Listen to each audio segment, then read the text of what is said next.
Grazie, Grazie. arrivederci. Buongiorno. Salve. Ciao.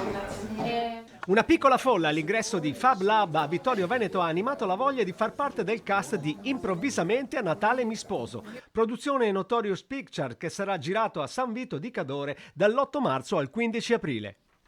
Sono 400 persone oggi su 3.000 iscrizioni. E quanti ve ne servono? Questo non posso dirlo. In tanti si sono presentati all'appello lanciato su stampa e social, sperando di avere anche pochi secondi di visibilità accanto a Diego Abbattantuono, Nino Frassica, Elio, Mago Forest, Violante Placido e Carol Alt, che saranno gli attori protagonisti di un film girato in Veneto questa primavera. Ma per divertirmi, soprattutto il divertimento. E lei invece? Divertimento? Non per soldi. A cosa puntate?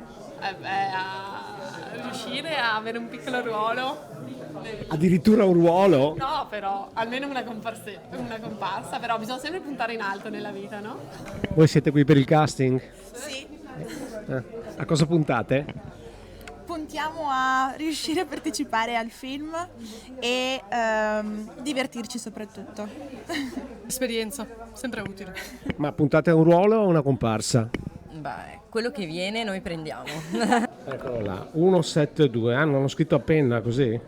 Così è E stato. fra quanto entra? Ma vediamo quando capita. C'è qualcuno che si ritiene adatto ad un ruolo?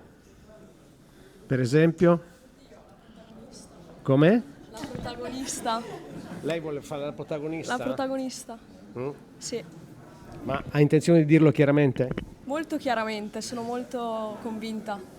Si cercano comparse di tutte le età, bambini, ragazzi, adulti over 70, che saranno remunerati a giornata e qualcuno ha già fatto esperienze in passato. In una miniserie televisiva? Ho fatto un cortometraggio. Io ho fatto un po' di teatro a livello dilettantistico e vorrei far divertire anche gli altri. Lo sapete che cosa state facendo? No.